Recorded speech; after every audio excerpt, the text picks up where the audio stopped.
It's time to build a full PC setup for gaming.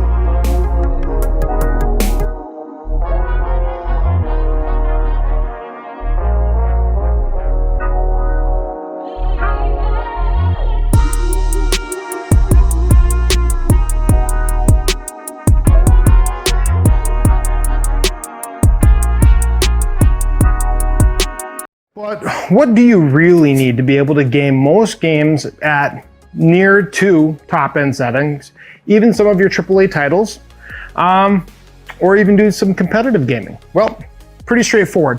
I'm gonna surround this around a few things here. Now, I was trying to keep a budget of under $2,000.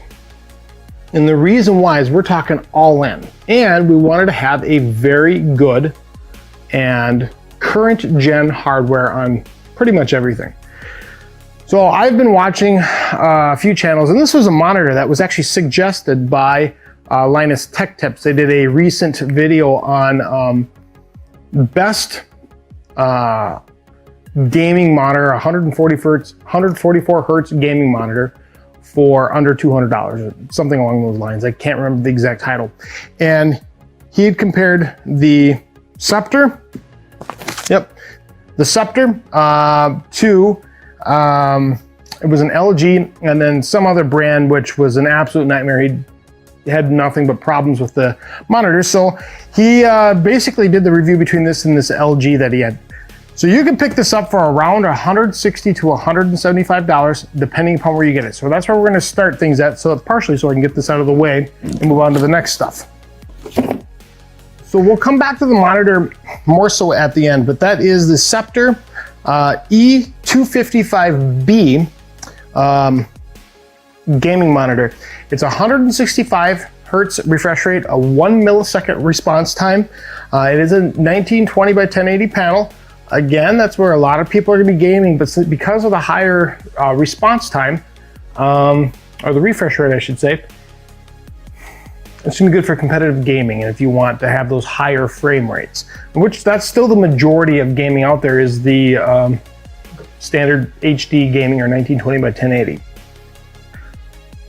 Now, with regards to what I was actually basing the system around, I was trying to figure out a way to have a good competitive or current gen and I guess fast processor, a motherboard with a good feature set that will be stable or hold your CPU stable on it and have a good memory compatibility, as well as have a good graphics card. Obviously, that's kind of your center of gaming, if you will, is really the CPU and your graphics card. So we decided to base this around the Ryzen 5 3600. You get this processor for $200, and then the motherboard, which is the one I did the unboxing of last week of the Tough Gaming the Tough Gaming X570 Plus with Wi-Fi from Asus for $200 as well. So you'd be talking about $400 if you buy it on a Newegg. Now, if you go into somewhere like a Micro Center, if you have one available to you, they'll usually combo these, and you'll get between $30 and $50 off. So that becomes a real nice value at somewhere between $350 to $370 for a CPU that's going to be very good for just about anything, because it is a 6-core, 12-thread processor. It does have it's 3.6 megahertz base clock with boost up to 4.2 gigahertz. I believe I said megahertz on the base clock. That would be very slow. 3.6 gigahertz for the base clock.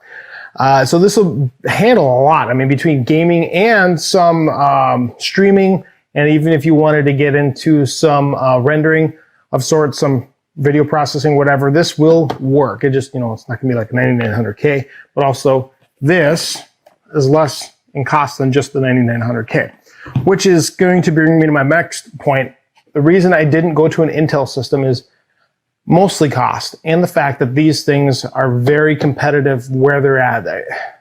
They're just great processors right now. AMD's done a very good job finally bringing relevance to their CPU line of processors for the consumer. 9700K is going to cost almost as much as these two together, and then you're going to have a motherboard that you would need for a Z390 motherboard or something along those lines, if you're using it strictly for gaming. So this is going to have what we need here, and I chose this motherboard again, and I outlined it in the last video. This has a lot of features set to it. Yes, it's an X570. Don't really need the features of the X570 itself with regards to the PCIe Gen 4 for, I guess, the bus speeds there, because I'm going to be using an M.2 that's a Gen 3. I don't want to spend the money on it and don't really need it. But for the $10 extra on this one versus the $189 for the non-Wi-Fi version, now we have Wi-Fi as well, and this is 802.11ac, so we're going to call that relevant. Graphics card. You can pick up a 2060 for under $400 now. The Asus Strix RTX 2060 OC edition with the 6 gigabytes of RAM. This is a very good graphics card. This will hammer out about everything in 1080, and it will play about everything in 1440 or 2K if you want to call that, and some stuff in 4K. You're going to have the RTX features. Yes, you're not going to go out and drive a PG27UQ 4K monitor at 200 frames a second on your AAA titles. It's just, well, 2080 Ti doesn't necessarily do that, but this is going to be for the majority of people. Under $400. Okay. I had to get an extra fan for the case. This case is the Corsair 220T RGB mid-tower gaming case. Since they call it gaming case, you know it's immediately better, right? Whatever.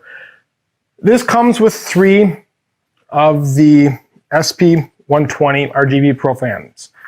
Well, I needed a 4th one so I could exhaust. I didn't want to set up 2 coming in and then move one of my fans. I wanted to leave those alone for aesthetics. Ideally, I would have picked up 3 of these, but again, it's trying to keep the cost down to what most people are going to be doing. You could easily add 2 more of these up top. You could have 3 coming in, 3 venting out, then you'll have a pressure neutral system. But we're going to go ahead and do this. It'll be a pressure positive. I get it. It just needs some cleaning, but this does have air filtration on it, if you will. So that's what this is. I did this. This case is $100. The reason I chose this case is it's clean. It's Corsair. It's got 3 RGB good fans already included, which that's worth money. I would ideally like to see this case around that $70 to maybe $80 price point, but because of the fact it does have the fans already included that are RGBs, it's hard to say RGBs, it does have a tempered glass front. It should be easy to work with and work within. This should be a real nice case. It is made of steel mostly, so this is a very solid case. RAM. Sweet spot for Ryzen right now seems to be between that 3600 and 3800 megahertz RAM. Pick this up for $100. It's 16 gigs of 3600 speed RAM, 2 8 gig modules. Good buy at that point. It's nice to have the pricing finally coming down.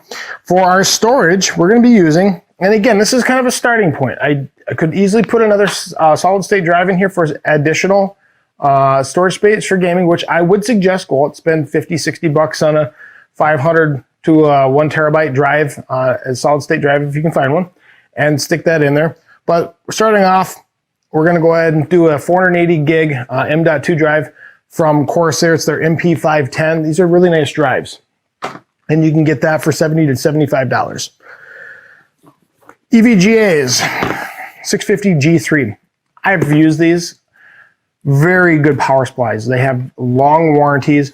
You can, again, get this for around $100 to $110. So you can kind of see the theme here. I'm trying to keep things at a reasonable price so that, again, we can keep the overall system under $2,000, which is a lot of money. But we're able to do so. This will be a very solid power supply. More than enough power for what we're doing here. 650 watts will be just fine. And then for our peripherals, there was a sale on Corsair For the dark core RGB gaming mouse, it is wireless or wired. I actually typically leave most stuff in wireless now because there seems to be not much for latency there anymore. And the K68 RGB mechanical gaming board or motherboard. No, keyboard. I don't know what the hell it is. It's some kind of a board that you press buttons on. So we'll go with that, right? Again, this was, I don't remember, a little over $100 for the two. 130, I want to say, on the sale. Maybe not even quite that much. So we are going to start getting this thing put together.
Wow, isn't it amazing when things just boot up how they should? I love it. Again, this is another example of do as I say, not as I do type of thing. I didn't test things when they were on the box, but I guess I was under the hopes that it would just work, and it did. Right out of the box, it recognizes the RAM, shows that it's a 3600 megahertz kit. This is the simple mode, as they call it, or the basic mode, easy mode, that's what they call it. Motherboard temperature is 24C, 1.44 volts. Now, this has not had a BIOS update yet. I'm going to update this BIOS. I'm going to go through and set the XMP profiles, set the fans, all that kind of fun stuff. But right off the bat, I'm just happy it booted. I'm going to load up Windows. We're going to play a couple of games, make sure everything works, and then wrap up this video. Okay, getting things installed here. This monitor is actually really nice. I've noticed I've got overdrive turned on, and there's like little to no ghosting at all or anything. I mean, this thing is rather slick. I'm currently downloading a game here to play.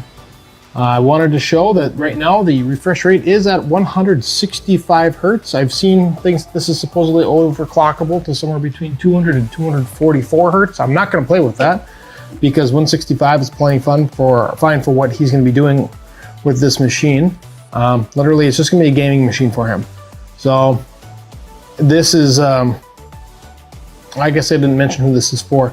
So a guy, you know, his grandson has got a medical condition that he'd been dealing with. His birthday's coming up and he wanted to get him a computer, and this is going to be that computer. So anyway, I'm gonna let this continue to install here. Let's see, how's that doing? Oh, it's still downloading. Okay, I just ran another Cinebench 1489 Ryzen 5 3600. I've got some stuff running in the background, so I realize the score is probably not entirely accurate, but it's close enough. No overclocking, everything's stock settings right now. All I've done is enabled the XMP, or I believe they call it the DOCP profile for the RAM, and literally that was it. I haven't played with anything else. This computer is just absolutely running amazingly well. I'm very, very pleased with it. We're going to go ahead and boot up Overwatch here. Okay, so we're going to go into GeForce Experience, and we're going to see what this says, the things it should be on. It looks like it's actually already using optimal settings, so that's kind of nice. We've got ambient occlusion on, ultra, SMAA high.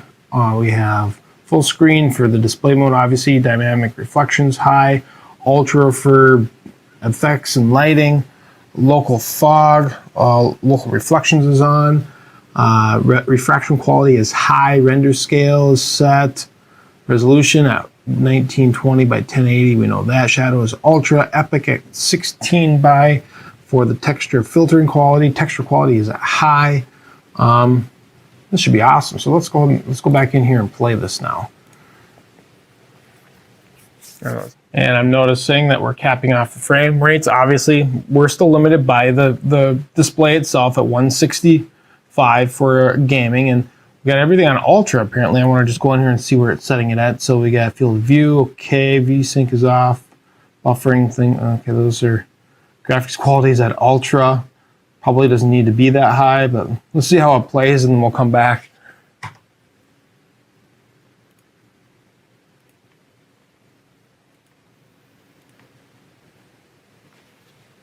I'm gonna quick play and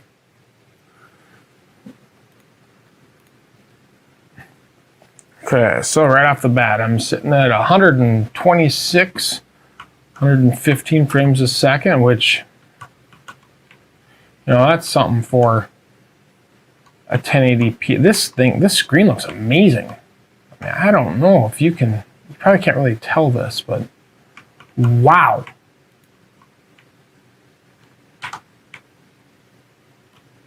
I mean, this screen looks absolutely stunning for a $160 display. Well, let's see if we can get this guy here. Ooh, I just got smoked. Walked into 3, huh? We're on ultra for settings. Frames are well over 100. Right now I'm at 125. 130. See what it's like once I get into some action here. Oh, I just got sniped. Hardcore. Boy, this is smooth. I mean, this is really smooth. I'm playing this wirelessly right now too. I want to mention that this is there is zero lag. At least I don't feel any issues at all. I'm getting smoked here. Oh, I got him.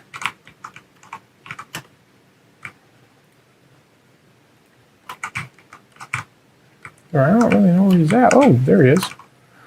Got him that time.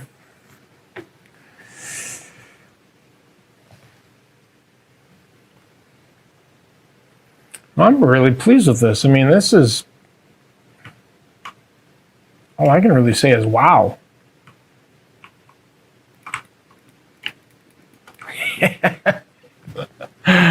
Oh. All right. That was not impressive.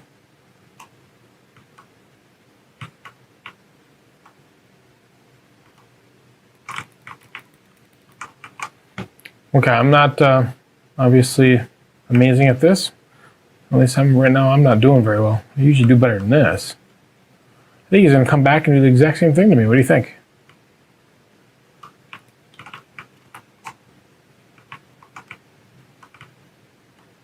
Is he right there? Ah.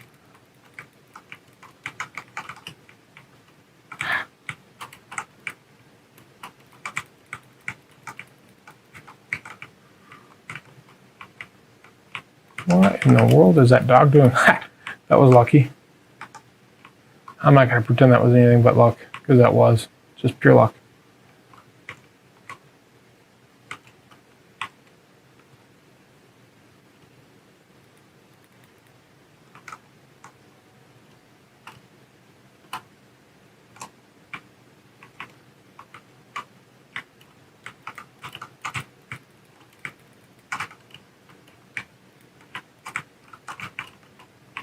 Where did he go?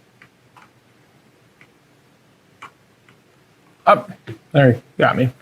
All right, anyway, I think you get the idea. As far as gaming goes, this thing is butter smooth on ultra settings in Overwatch. Yeah. This isn't meant to be anything other than just a quick build and an example of what this can do. And anyway, let's go wrap this video up for the day. Okay, there you have it. Really, really nice machine. Great setup. This Scepter monitor, 24.5-inch gaming monitor. It's a 1080p panel, 165 hertz for the refresh rate, 1 millisecond grade to grade. I mean, it comes with a DisplayPort cable in the box. The stand is metal. There's no, raising and swivel, all that stuff, but it does have a tilt to it. Even comes with a screwdriver to install everything. I mean, it's really impressive for that $160 to $175 range, depending upon where you end up getting it. I might pick up one of these for myself, to be honest with you. I mean, this is a really nice panel. Colors are good. They're not amazing, but it's a inexpensive panel compared to like my Asus PG27UQ, which originally was a $2,000 panel. Now you can pick them up for around $1,500 with the new stuff they're coming out. But still, I mean, that's a massive swing. 4K ultra high def versus a 1080p entry-level gaming panel that looks amazing. I mean, you get that something like this from Asus, you're gonna be paying $250 to $300 most likely. I went with the all Corsair peripherals, partially because we have the Corsair case with the Corsair fans, Corsair memory, Corsair keyboard, Corsair mouse. Everything links up very nicely. I was able to come up with a combination that I personally, I guess, kind of liked for this motherboard, being that has that yellow/gold accents on it.